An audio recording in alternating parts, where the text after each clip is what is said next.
Bom dia, boa tarde, boa noite, boa madrugada. Em primeiro lugar, eu quero agradecer a todas as pessoas que se inscreveram neste canal. Fiquei muito feliz.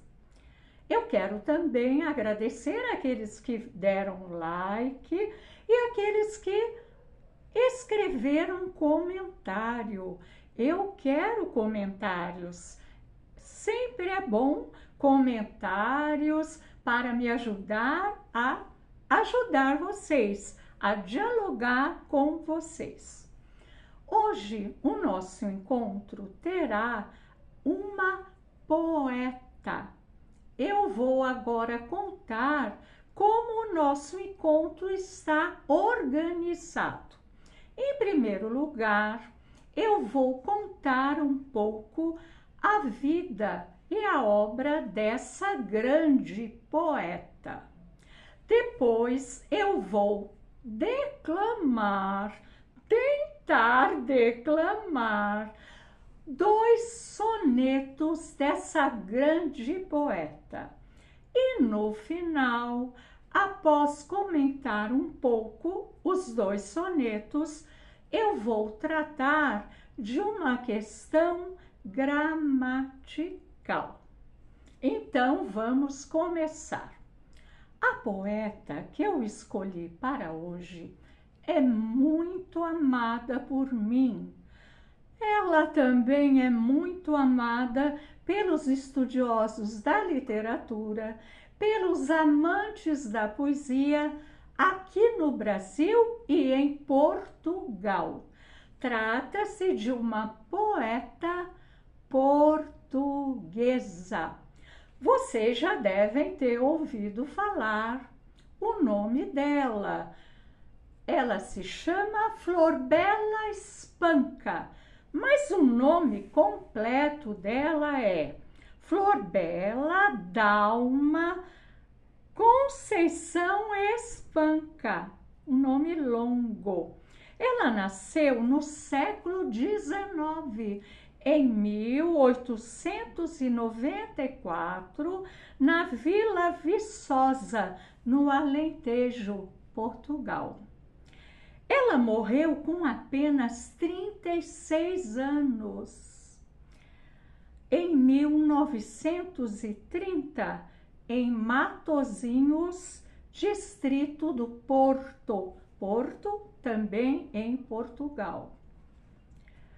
Ela teve uma vida intensa, uma vida de uma sensibilidade extrema, uma vida difícil, com muita dor, muita saudade, medo, inquietações. E tudo que ela escreve, ela vai traduzir esses sentimentos. Ela é uma autora de grandes sentimentos. Ela é considerada das maiores poetas portuguesas da nossa época. Ela estava num momento em que Portugal tinha grupos de feministas que lutavam pelos direitos da mulher. Ela não participa de nenhum grupo feminista, mas ela convive com esses grupos. Ela vai mostrar, dizer, revelar a voz feminina. E por seus poemas muito fortes, ela não foi aceita no seu tempo. Ela só vai ser reconhecida muito tempo depois. Nós vamos contar a vida de Florbela Espanca. Ela foi poeta, contista, jornalista, professora, tradutora. Escreveu um diário, escreveu muitas cartas. Essa poeta não foi valorizada no seu tempo porque ela chocava a sociedade conservadora, Portugal era altamente, tinha, né, uma sociedade conservadora. Vamos ver então a sua vida. Ela nasceu de um relacionamento extraconjugal de José Maria Espanca com uma modesta camponesa, Antônia da Conceição Lobo. A poeta teve um irmão que ela amava muito, também filho desse relacionamento do pai dela com a camponesa. O pai dela não reconheceu que ela era sua filha. Só depois de 18 anos da morte de Florbela é que ele reconhece oficialmente a filha. Veja, após a morte da poeta, foi publicada uma biografia adulterada. E as pessoas leem, acreditam, e ela desperta curiosidade, essa história, mas ela era vista também como uma poetisa imoral, né? Como uma poeta renegada. Mas só nos anos 70, a partir de muitos estudos de pesquisadores, é que nós vamos ter a biografia real. Então, a biografia real que eu vou trazer a vocês a partir de escritores, de estudiosos da literatura que têm fidedignidade, né? Que só falam aquilo que é provado. Então, é verdade, ela nasceu fruto de um relacionamento extraconjugal. É verdade que ela teve um irmão e que amava extremamente esse irmão. Florbela Espanca vai escrever desde criança. Ela gosta de fazer poesia. Ela nasceu nessa cidade, Vila Viçosa, e lá, criança, ela vive escrevendo. Escreve muito. E ela assina Florbela da Conceição. Seu primeiro poema se chamava A Vida e a Morte. Vejam, o tema da morte é presente na vida dela e é presente nos textos dela. Depois, ela vai escrever o primeiro conto em 1907, início do século XX, para sua mãe. Chamava-se Mamã. Em 1908, um ano depois, ela fica órfã da mãe. Um grande sofrimento. Ela entra no Liceu Nacional de Évora, um liceu importante que tinha uma educação, propunha uma educação sólida, e ela vai estudar e ler muito. Sabemos pelos historiadores que ela ficava muito tempo na biblioteca, lendo autores portugueses e autores estrangeiros. Com quase 19 anos, ela consegue a emancipação, que na época em Portugal, a mulher só conseguia aos 21. Ela já quase 19 anos já é emancipada. E quando ela faz 19 anos, em 1913, ela se casa com Alberto de Jesus Silva Moutinho, que era um colega do liceu. Ambos muito jovens, tiveram uma vida muito difícil em termos financeiros, muita dificuldade. Eles davam aula particular, muita dificuldade. Então, esse casal mora lá em Évora. Depois eles se mudam para o Alentejo, depois eles se mudam para outros lugares, na tentativa de uma vida possível.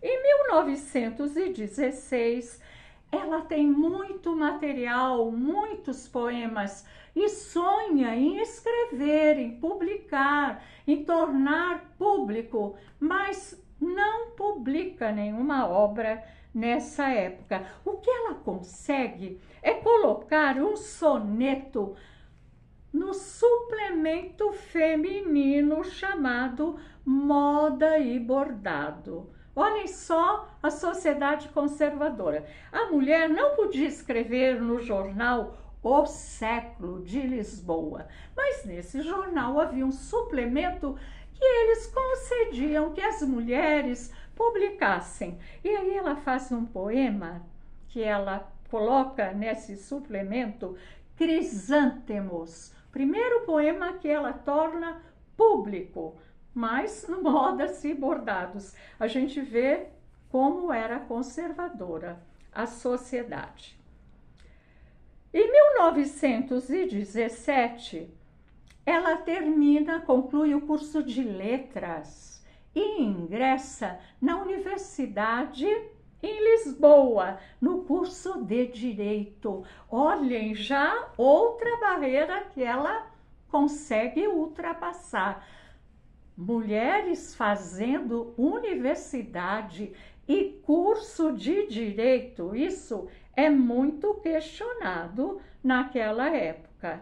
Para que nós possamos compreender a obra de Flor Bela Espanca, é necessário conhecer o contexto em que ela viveu. Quando ela nasce, era monarquia em Portugal. Logo depois, a República, mas uma República conservadora. E nós vamos ter, em 1925, uma ditadura militar. Então, olha, o tempo em que ela vive é um tempo duro, rude. A sociedade não aceitava mulher estudando, publicando, se divorciando, não aceitavam. No final do século XIX, as ideias feministas vão se tornar cada vez mais fortes. Mas é no século XX, nos anos 20, que os movimentos feministas se organizam e tem visibilidade. Ela não participa de movimento feminista, mas ela conviveu. Ela também não participa de nenhum movimento da literatura, porque ela tem voz própria, né? Ela tem luz própria, ela tem características próprias. Ela conviveu com muitas mulheres importantes que vocês podem conhecer se vocês tiverem interesse pela questão do feminismo em Portugal. Há muitos livros, há vídeos, há relatos, há depoimentos do quanto que essas mulheres lutaram pelos direitos da mulher em Portugal.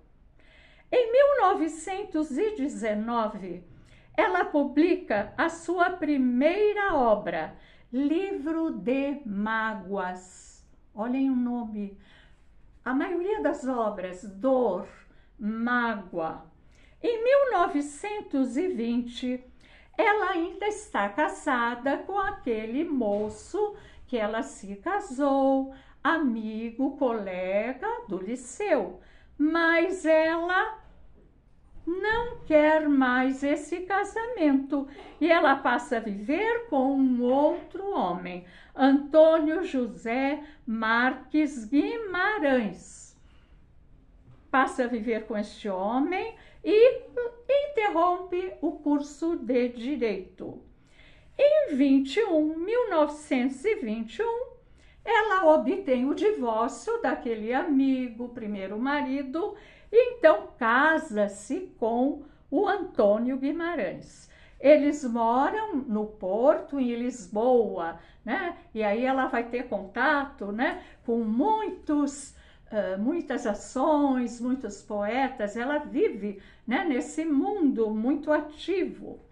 Em 1923, O seu pai, vendo que ela é uma grande poetisa, paga a sua segunda obra. Ele compra um número tal de obras, a sua segunda obra, que se chama Livro de Soror Saudade. Soror, irmã, freira, saudade, o tema da Flor Bela, dor, saudade.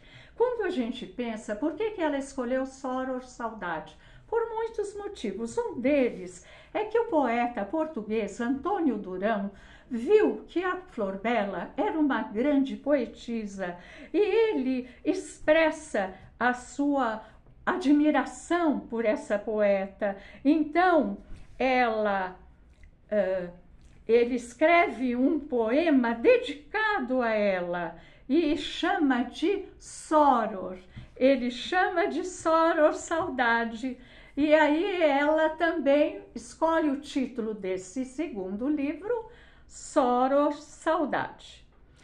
A gente lembra Soror Saudade fazendo um parênteses de uma obra portuguesa que até hoje não há uma certeza se realmente foi escrita por uma freira. Não sei se vocês ouviram falar.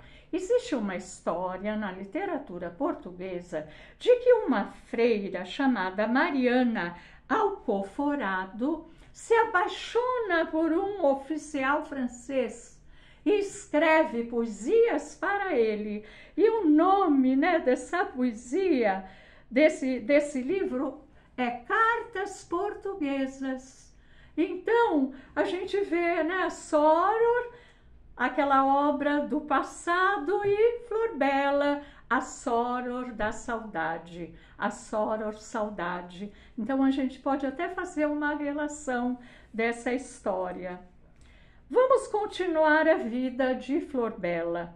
Em 1925, ela divorcia-se pela segunda vez do segundo marido e ela se casa com o médico Mário Pereira Lage. E ela já vivia com esse médico desde 1924, há um ano ela já vivia com esse médico. Imaginem a sociedade como olha esses dois divórcios. E aí, nessa época, em 1926, Mário Pereira Lage e Flor Bela vão morar no Porto, uma cidade, vocês veem hoje tão importante o Porto, não só pelo vinho do Porto, mas pela Universidade do Porto, Muitos brasileiros vão fazer mestrado, doutorado, pós-doutorado no Porto. Em 27, ela vive uma tragédia. O irmão que ela amava, com apenas 30 anos, vive um acidente de avião. O avião dele cai no Rio Tejo. Vejam, ele morre, um desastre horrível. Ele era aviador da Marinha Portuguesa. Ela fica extremamente abalada. Ela era de uma sensibilidade muito aguçada. Tudo ela sentia intensamente. Imagina perder o seu amado irmão. Em homenagem a ele, ela escreve um conjunto de contos que se chama Máscara do Destino. Ele não foi publicado em vida, só depois que ela morre, que esse livro dedicado ao irmão é publicado. Abalada com a morte do irmão, ela não para de escrever. Ela continua escrevendo. Em 27, ela colabora com o jornal Dom Nuno, de Vila Viçosa, da cidade onde ela nasceu. Ela começa a traduzir romances. Nós vemos, pelos romances que ela traduziu, estrangeiros, pela linguagem que ela usa nos poemas, que ela era uma mulher culta, pela linguagem, pelas figuras de linguagem, as antíteses, as metáforas, uma linguagem linda, muito rica. Ela era uma mulher culta. Nessa época, ela também começa a trabalhar em traduções, como eu falei, para as editoras Civilização e Figueirinhas de Portugal, lá do Porto. Em 1930, ela começa a escrever o Diário do Último Ano. Olhem o título. E a colabora com algumas revistas. Ela consegue colaborar com revistas. Revista Civilização, 1º de janeiro, do Porto. Em dezembro, em seu aniversário, ao completar 36 anos, ela não resiste à terceira tentativa de suicídio. Ela se mata, ela toma uma quantidade excessiva de antidepressivos. Uma vida com muita dor, muita tristeza, morte e muita sensibilidade. Ela, antes de morrer, deixa uma carta a uma amiga dizendo como gostaria de ser enterrada. Então, quando nós pensamos na obra de Flor Bela Espanca, nós temos as obras em vida, duas obras, né? Livro de Mágoa, Livro de Sorro, Saudade. Mas nós temos muitas obras após a sua morte, que foram reunidas pelos amigos, pelos estudiosos, pelos historiadores. Em poesia nós temos Charneca em Flor, Relíquia, isso em poesia. Em prosa, As Máscaras do Destino, Diário do Último Ano, Dominó Preto, Cartas de Flor Bela Espanca. Ela escreve a vida toda, então reúnem todas as cartas. E as traduções, inúmeras traduções. Para quem desejar conhecer melhor a vida de Flor Bela Espanca, nós temos muitos estudiosos da literatura, tanto em Portugal como no Brasil. Nós temos no Brasil um número elevado de pessoas que escreveram tese de doutorado sobre ela, dissertações de mestrado sobre ela. Nós temos poetas que dedicaram poemas para ela. Fernando Pessoa valorizou muito Flor Bela e ele fez um poema para ela, Memória de Flor Bela Espanca. Muitos músicos fizeram música para seus poemas, para seus sonetos. A banda portuguesa Morituri inclui trechos de poemas de Flor Bela em suas canções nos anos 80, né? Século XX. A fadista, muito amada em Portugal, que nasceu em Moçambique, olha, uma fadista incrível, Marisa, procurem, né? Na internet, ela canta muito bem, ela tem uma voz muito bem, ela fala, ela ama Flor Bela Espanca. Nos anos 2000, né? Perto de nós, o grupo musical português Trovante musicou o soneto dela, Ser Poeta, em 1987, e eles deram o nome à canção Perdidamente. Gente, esse grupo Trovante é lindo, eu ouço muito na internet, e ainda mais quando eles cantam o soneto de Flor Bela Espanca. Será que no Brasil nós temos algum compositor que fez uma música com letra de Flor Bela Espanca? Temos o conhecido cantor e compositor Fagner. Vocês devem conhecer. Ele fez duas músicas com poemas dela. Uma se chama Fumo, em 2001, e uma se chama Fanatismo. Eu vou tentar, declamar, eu não vou cantar, porque eu sou muito desafinada. Mas eu vou falar o poema, e vocês que gostam de Wagner, quem gosta do Fagner, vai relacionar, lembrar que conhece essa canção. Talvez já cantaram e nem sabem quem é a autora do texto. Ele fala, ele não esconde que a Flor Bela é a autora. Vamos lá.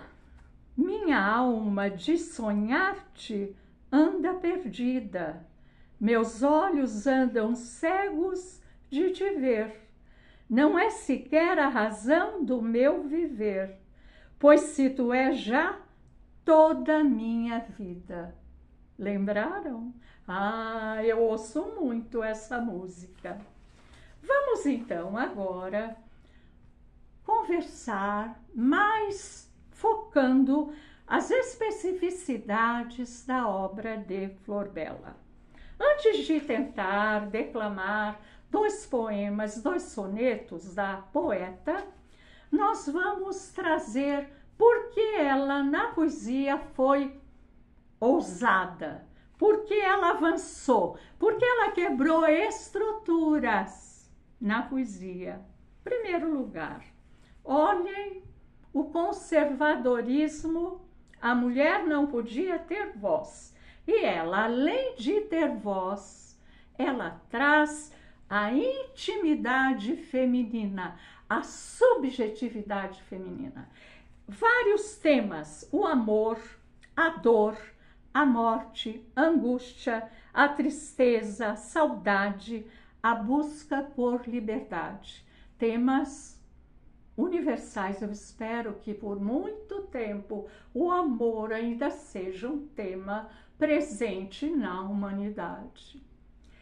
Ela traz esses temas, ela traz a mulher e ela traz com muitas personas. Flor Bela são muitas personas, ela não é só uma, ela é a camponesa, ela é a tecelã da tristeza, ela traz imagens medievais, ela é a saudade, ela sofre por amor. Olhem isso como era avançado. Outro aspecto, os poemas dela são eróticos. Hoje, quando nós falamos em erotismo, nós ligamos à TV, pode ter um filme erótico, nós temos imagens eróticas, nós vamos ao cinema e a tela mostra imagens eróticas, mas naquela época não era a imagem visual, era o texto, e ela dá detalhes com uma força, uma sensibilidade, uma beleza, as questões do amor, e ela traz o erotismo, que é muito forte. Outro aspecto, vocês lembram o trovadorismo? Vamos lembrar. Trovadorismo foi um movimento existente em Portugal, em Espanha, na Idade Média. Os cancioneiros escreviam canções que eram cantadas e tocadas por trovadores que viajavam e cantavam as canções. Havia as canções de amor, havia as canções de amigo, mas as canções de amor era o homem que falava, era o homem que se colocava numa situação inferior à amada. A amada está lá em cima, no alto, é inalcançável. E ele está sofrendo de saudades numa posição de vassalo. Eu sou o vosso vassalo. E ele se submete ao amor. Só que Flor Bela inverte os papéis. Ela é o vassalo. Ela ama um homem, o amor é inatingível. Ela sofre, ela escancara o seu amor, o seu desejo e se coloca numa posição de vassalo diante do homem. Olhe só onde ela chega naquela época. Outro aspecto que faz Flor Bela ser uma mulher poeta além do seu tempo. Um terceiro aspecto que eu queria trazer. Os homens eram considerados intelectuais com uma capacidade superior às mulheres. Eles faziam soneto. Essa forma poética é difícil. Ela tem 2 quartetos. Lembram o que é quarteto? 4 linhas, 4 versos, uma estrofe com 4 versos, um quarteto. Mais outra estrofe com 4 versos, outro quarteto. Mais uma estrofe com 3 versos, um terceto. E mais uma estrofe com 3 versos, outro terceto. O soneto tem 2 quartetos e 2 tercetos. Eles eram capazes. Tem que ter sílaba poética, tem que ter metrificação, a sílaba tônica, as rimas. Mas Flor Bela escreve sonetos. Ela publica sonetos e ela mostra sua capacidade intelectual. Deu para conhecer um pouquinho? Vamos ver um poema dela. Vamos primeiro ver o soneto Saudades. Olha o título, Saudades. Esse soneto, ele está no livro, na obra dela, Soror Saudade. Soror Saudade. Vamos tentar passar para vocês e vocês vão ver o poema e ler comigo o poema. Saudades, sim, talvez, e por que não? Se o sonho foi tão alto e forte, que pensara vê-lo até a morte, deslumbrar-me de luz o coração. Esquecer? Para quê? Ah, como é vão! Que tudo isso, amor, não nos importe. Se ele deixou beleza, que conforte. Deve-nos ser sagrado como o pão.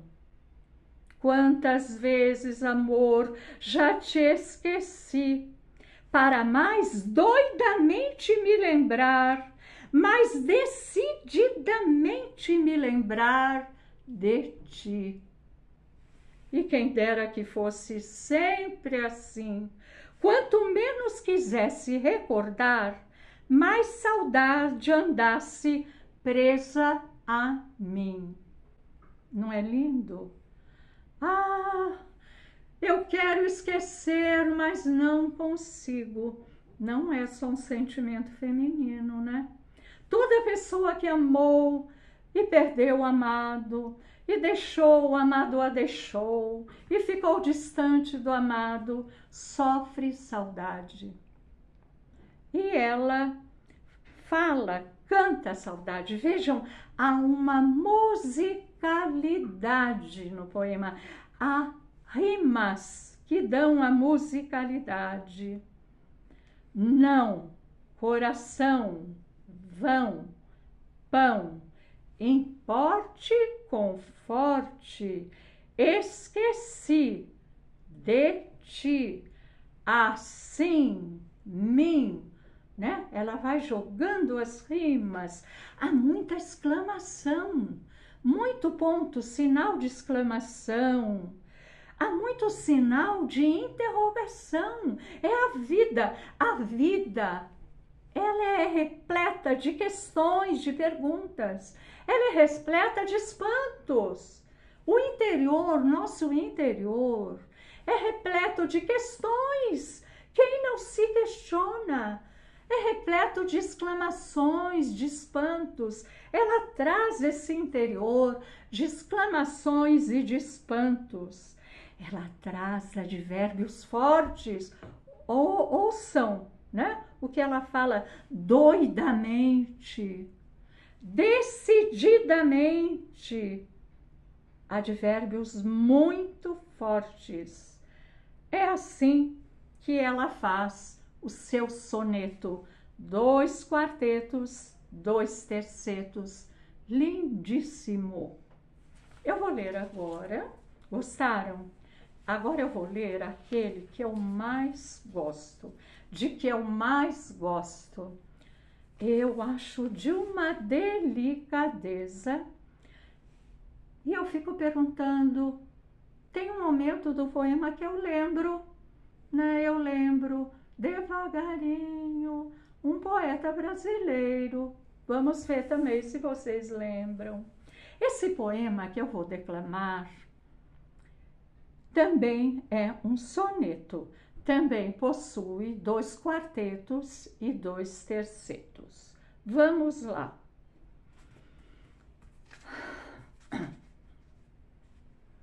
Deixa-me ser a tua amiga, amor, a tua amiga só, já que não queres que pelo teu amor seja melhor, a mais triste de todas as mulheres.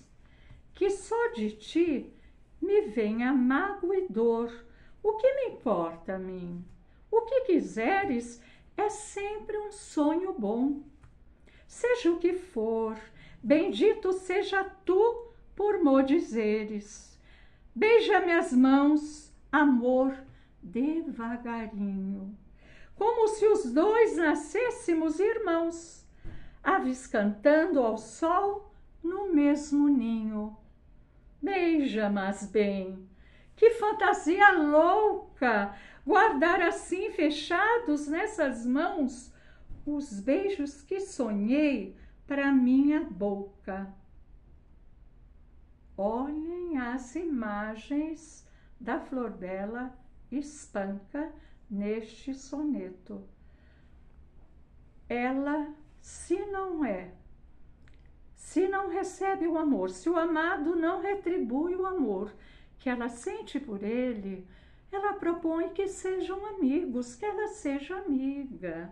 E ela compara os 2 como irmãos que estão no mesmo ninho, que nasceram no mesmo ninho. Olha o que ela pensa, né? E ela no final pede para guardar, né? Guardar nas mãos os beijos que ela sonhou. Os beijos que ela sonhou, mas que nunca, né, viveu. Olhem, muita exclamação. Aqui ela usa o sinal de pontuação reticência. A reticência sugere, ela sugere que só de ti me venha mágoas e dor. O que me importa, ela pergunta, mas tem horas que ela sugere. Beija-me as mãos, amor, devagarinho. Sugere, né? A reticência sugere. Ela usa aqui figuras de linguagem. Ela usa a metáfora. Ela se compara. Primeiro ela vai se comparar a passarinhos que nasceram no mesmo ninho. Primeiro ela usa a comparação, porque a comparação é uma figura de linguagem que tem presente no texto o termo da comparação, como. A palavra como está presente, então a figura de linguagem se chama comparação. Como se os 2 nascêssemos irmãos. Né? Como se eles nascessem irmãos. Aí ela usa a metáfora que ela fala aves cantando, né? Ela e ele são aves cantando. Olha só. Então, metáfora. Metáfora é uma comparação onde não aparece o como, as palavras que indicam que é comparação. O tema saudade, o tema dor, mas no final do poema um pouco de esperança, né? Esse soneto Amiga, eu acho lindo, de uma delicadeza, é retirado do livro Livro de Mágoas. Livro de Mágoas. E ela, com as rimas, né? Com essa esperança, com as figuras, ela traz essa musicalidade para o poema. Assim, nós vimos Flor Bela Espanca. Eu só vou falar algumas características dela e vamos à nossa questão gramatical. Flor Bela Espanca, portuguesa, nasceu no século XIX, viveu no XX, não foi compreendida na sua época, só poucas pessoas a valorizavam, vai ter uma repercussão, um êxito após sua morte e após corrigirem os erros da sua biografia que tinha sido adulterada. Flor Bela representa uma das vozes que traz o universo feminino, uma das maiores poetisas de Portugal que traz o universo feminino. Muito culta, muito forte, intensa, traz temas como a dor, como a saudade, como a morte, viveu poucos anos. Tem uma vida trágica e uma vida que contesta as regras sociais. Por isso ela é vista também por alguns estudiosos como uma autora que contribui para o feminismo em Portugal. Espero que vocês tenham gostado de Flor Bela Espanca. Vamos e busquem, né, as obras dela nas livrarias, né, o que vocês têm de poesia na internet. Procurem para descobrir outros poemas. Nós vamos tratar aqui um tema muito fácil, mas que as pessoas erram ao falar, ao escrever. Elas escrevem com muitos erros, não prestam atenção a essas regras. É o emprego do porquê. O porquê, ele pode ser escrito de várias maneiras, dependendo do que nós desejamos explicitar, do que nós desejamos dizer. Quando eu faço uma pergunta e o porquê não está no final da oração, eu uso porquê separado, o pronome, a preposição por e o pronome que. Porquê separado. Olhem só o exemplo. Por que você não gosta de dormir tarde? O porquê está no início da oração. Porquê separado. Quando o porquê é uma resposta, eles têm que ser um porquê escrito porquê numa só palavra, juntou. É uma conjunção. Porquê. Olhem o exemplo. Não gosto de dormir tarde porque nasci numa fazenda. Lá aprendi a dormir cedo. Porque nasci numa fazenda. O porquê explica, né? Dá uma causa, dá um motivo. Ele é junto. Há um porquê que é escrito separadamente e com acento circunflexo no E.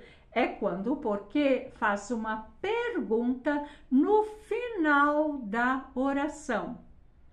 Este comportamento não é seguido por seus irmãos.